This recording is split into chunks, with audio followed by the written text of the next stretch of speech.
When George Washington defended his country, he had no idea that he was going to change the world. Because without him, you can imagine what the world would look like. Guess what? We got the second George Washington. Congratulations! You good? Bye. Hollywood is no stranger to drama, but when a figure as iconic as Sylvester Stallone ends up in the middle of a heated feud with Jimmy Kimmel, the story becomes more than just gossip. Stallone, a man who has come to symbolize grit, determination, and triumph over adversity, now finds himself clashing with a very different kind of adversary, a sharp-tongued late-night host who thrives on controversy. Stallone, at Seminole Ross University, tells 17 love stories today. What began as a seemingly standard talk show appearance has spiraled into something much bigger, digging into the fragile seams of traditional media and leaving many to wonder, in today's entertainment industry, who really calls the shots? But before we dive deeper into this unraveling drama, don't forget to share this story, leave a comment below, and follow along for more insights into the biggest showdowns in entertainment, culture, and beyond. Now, let's get into it. I guess those punches Rocky took to the head were real after all.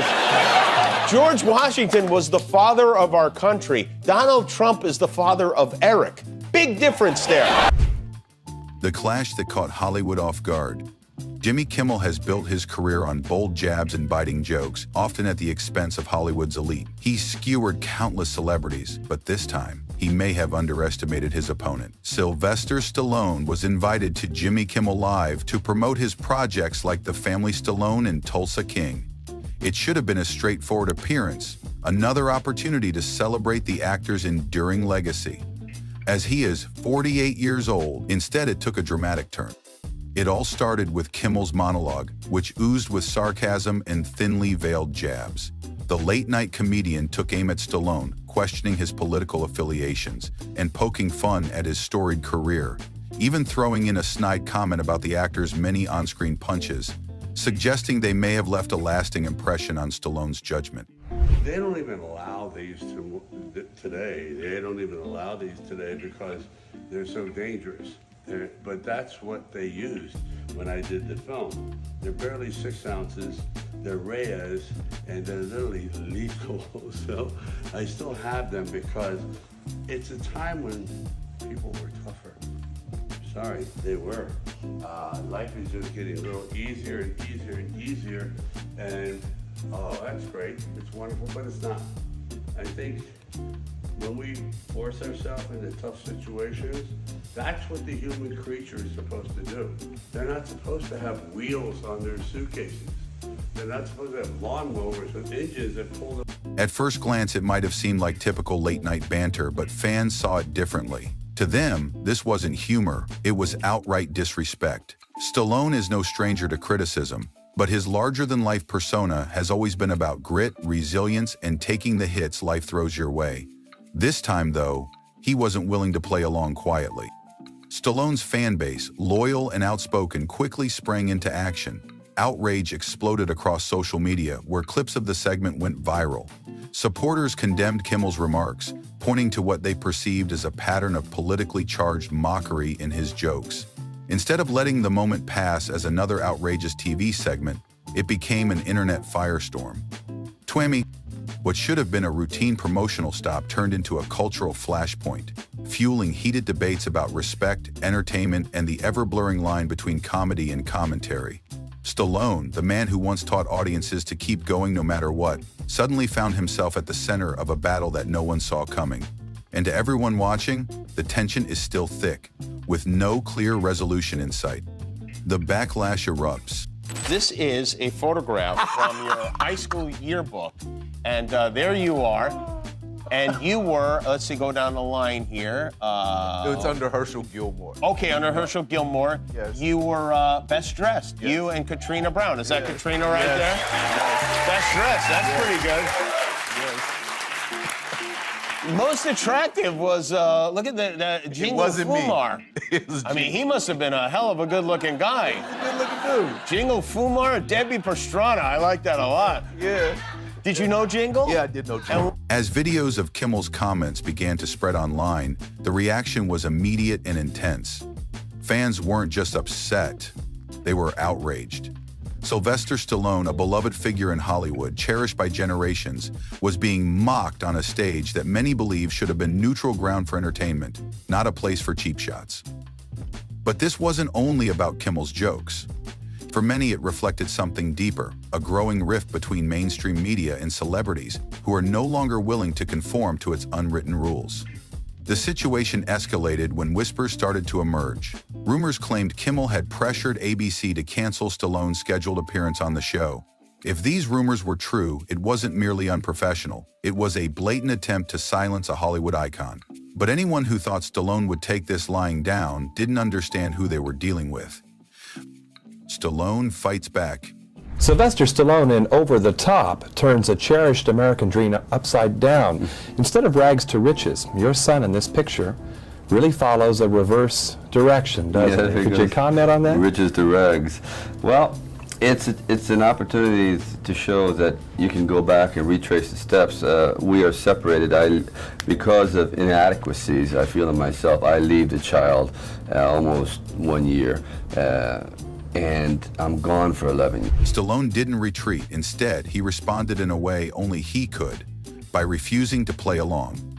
Rather than accepting a hasty offer to rebook his spot on the show, Stallone and his team declined outright. It was a bold move, and the message was unmistakable. He wasn't going to let a network use him to clean up its own mess.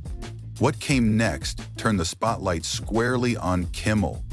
Already struggling with declining ratings, the backlash hit him hard. People tuned out, voicing their frustration with what they saw as a growing disconnect between the host and his viewers, where he could speak freely and be heard.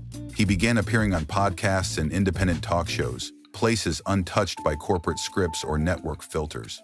The difference was striking. While Kimmel's rehearsed punchlines seemed to push viewers further away, Stallone's raw and honest conversations resonated with people on a deeply personal level. As this episode has shown, in a battle of authenticity versus showmanship, it was clear whose voice the audience preferred. The Kimmel controversy. So my last meal, it starts with, so the appetizer course is always a seafood tower, which I think everyone can respect. Sure. A Caesar salad, which is my favorite salad in the world, one of the greats. Yes. Bread and butter and flaky salt, and those would be the appetizers. And then I would do rotisserie chickens, these particular scallops that are drenched in this garlic parsley butter. Yeah, that's a good-looking scallop right there. Yeah, that's beautiful.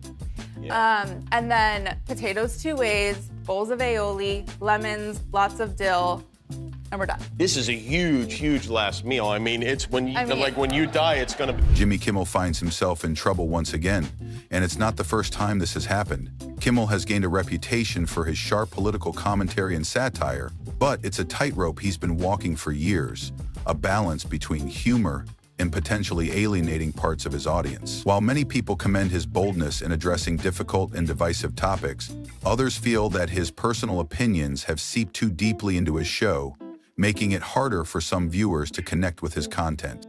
Unlike other late-night hosts like Jimmy Fallon, who leans more on light-hearted fun with games and sing-alongs involving celebrities, Kimmel seems to embrace his stage as more of a political arena. For some fans, this approach feels refreshing and energizing. For others, it's simply overwhelming. Now, by poking at a beloved icon like Sylvester Stallone, a man many see as a symbol of grit and perseverance, it seems Kimmel might have crossed a line that could cost him dearly. The Disney dilemma. Every December, we dive into our archives. We dig through all the most memorable clips we've shared on this show over the past 12 months. We whittle them down until we've got the best of the best, the cream of the crop. And even though we lost 5 months this year to a writer's strike, we've got quite an impressive group of contenders. Tonight, one of those contenders will be crowned Clip of the Year. And the nominees are Crank Call, Roll Call. Things are even trickier for Disney, the company that owns ABC, Kimmel's home network. Disney has been dealing with an uphill battle lately as viewership for its networks has steadily declined. Times are changing fast, and audiences have been shifting their focus elsewhere. For Disney, Kimmel's latest controversy couldn't have come at a worse time. Rumors are now swirling that Disney executives, including CEO Bob Iger, are losing patience with the late-night host. With Kimmel's contract set to expire in 2026, there's growing speculation about what might happen next. Will Kimmel decide to walk away on his own terms, or will Disney give him a push? No one knows for sure, but one thing is becoming increasingly clear. This Stallone episode has highlighted cracks in the relationship between Kimmel, ABC, and its parent company, cracks they can't afford to ignore. The rise of alternative media. Sylvester Stallone's decision to step away from traditional media is a clear sign of a larger shift happening in the entertainment world. More and more celebrities are choosing to connect directly with their audiences, opting for platforms where their voices can be heard without the filters of mainstream channels. Podcasts, YouTube, and independent networks provide a space where authenticity thrives, offering a freedom that legacy media often lacks. Stallone isn't out there alone in this new landscape. Other notable figures like Zachary Levi and even the somewhat polarizing Joe Rogan are also finding their places in alternative media. This trend reflects a significant change in power dynamics. Hollywood's traditional gatekeepers seem to be losing their hold. Stars like Stallone are proving that staying relevant doesn't have to depend on mainstream networks anymore. The final blow. What's the best item, the best gift you ever got when you were a kid for Christmas? Oh, that's a good question. I don't know. I'm trying to think. I guess eventually, I'd been asking for a long time for a bicycle. And my parents got me, you know, there was like Schwinn was the groovy. And then there was Huffy. That's what I had. And then there was the next one, which was like, it was the Kmart one. I can't remember, it was like Murray or something. Murray. No, Murray was, whatever it was, but it came in a box that you had to put together. Yeah. And I never actually got it completely put together. Like in his iconic role as Rocky, Stallone has come out of this struggle tougher than before. But instead of throwing punches, he stood firm against a system that feels rigged. His choice to turn down an invitation from Jimmy Kimmel wasn't just about his own pride. It was a powerful statement about integrity, respect, and how celebrity culture is evolving. As the traditional media landscape faces its own challenges, one thing becomes undeniable. The future belongs to those willing to adapt, not those who cling to ways of the past. Stallone's journey clearly shows us that resilience is what ultimately triumphs. So what are your thoughts? Do you think Stallone made the right move? Is late-night television losing its appeal? Share your opinions in the comments below. And remember to like, share, and subscribe to stay updated on the latest in entertainment and culture.